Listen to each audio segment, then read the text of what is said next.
This is the story of Abraham.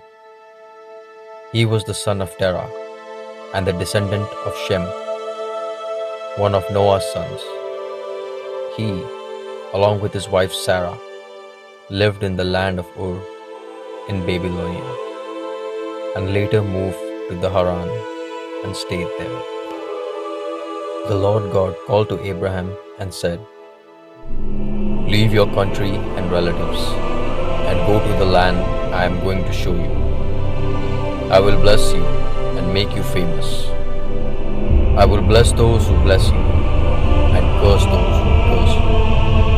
And through you I will bless all the nations." When Abraham was 75 years old, he started out of Haran as the Lord had told him to do, and Lot went with him. They took all the wealth they had acquired with them to the land of Canaan. But there was a famine in the land of Canaan, and it was so bad that Abraham went further north of Egypt to the southern part of Canaan. Abraham was a very rich man with sheep, cattle, silver, and gold. Lot had also had sheep, goat, and cattle, as well as his own family. And so, there was not enough pasture for the two of them to stay together. Quarrels broke out between the men who took care of Abraham's animals and those who took care of Lot's animals. Then Abraham said, "We are relatives, and your men and my men shouldn't be quarreling. So let's separate. You go one way, and I will go another." So Lot chose the whole Jordan Valley for himself and moved towards the east. This is how the two men parted. Abraham stayed in the land of Canaan, and Lot settled among the cities in the valley and camped near Sodom, whose people were wicked and sinned against the Lord. The Lord said to Abraham, "From where you are, look carefully in all directions. I am going to give you all the lands you see, and it will be yours forever. I am going to give you so many descendants that no one will be able to count them. It would be easier to count all the specks of dust on the earth." Four other kings: Amraphel of Babylon, Arioch of Elasar, Chedorlaomer of Elam, and Tidal of Goan, went to war against 5 other kings of Sodom, Gomorrah, Adam, Zeboim, and Bela. These 5 kings had formed an alliance and joined forces in the valley of Siddim. This battle happened in the valley of Siddim. The 4 kings had conquered most of their opposing territories. This forced the 5 kings to withdraw their armies. The valley was full of tar pits when the kings of Sodom and Gomorrah tried to run away. They fell in these pits, but the other 3 kings escaped to the mountains. The 4 kings took everything in Sodom and Gomorrah, including food, and went away. Lot, Abraham's nephew, was living in Sodom, so they took him and all his possessions. But a man escaped and reported everything that had happened to Abraham. When Abraham heard that his nephew had been captured, he called together all the fighting men in his camp, 380 in all, and pursued all the 4 kings.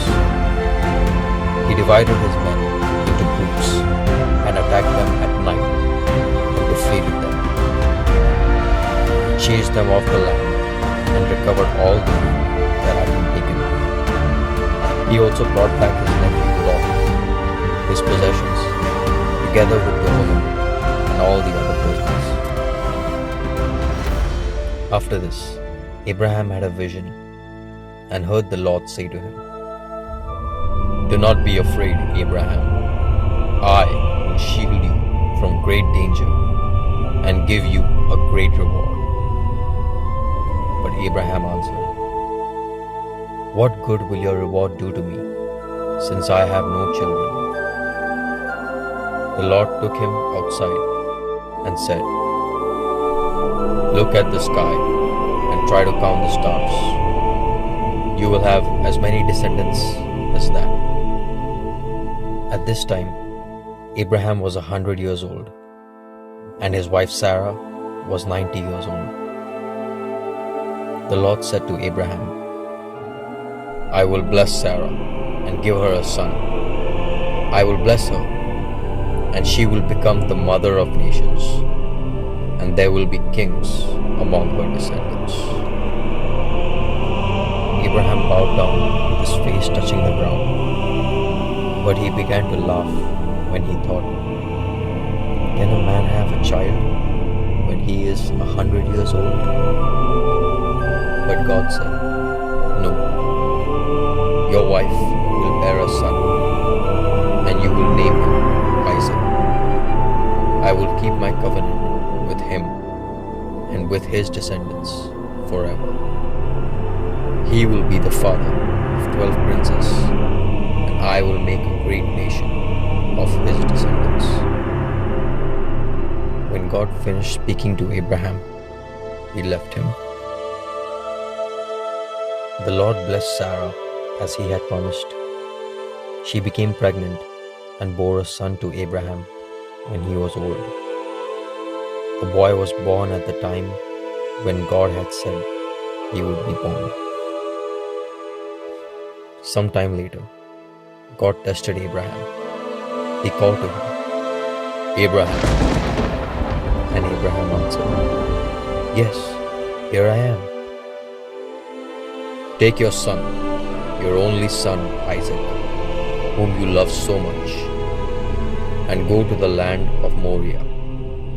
There, on the mountain I show you, offer him as a sacrifice to me." When they came to the place that God had told them about, Abraham had built an altar and arranged the wood on it. He tied up his son and placed him on the altar, on top of the wood. Then he picked up a knife to kill him. But the angel of the Lord called to him from heaven, "Abraham, Abraham." He answered, "Yes, here I am." "Don't hurt the boy or do anything to him," he said. "Now I know that you honor and obey God, because you have not kept back your only son from me." Abraham looked around and saw a ram caught in a bush by its thorns. He went round and caught it and offered it as a burnt offering instead of his son. Abraham named that place, "The Lord Provides." And even today, people say, "On the Lord's mountain, he provides." The angel of the Lord called to Abraham from heaven a second time, "I make a vow by my own name, the Lord is speaking, that I will richly bless you because you did this and did not keep back your only son from me. I promise I will give you as many descendants as there are stars in the sky or grains of sand along the seashore. All the nations will ask me to bless them as I have blessed your descendants, all because you obeyed my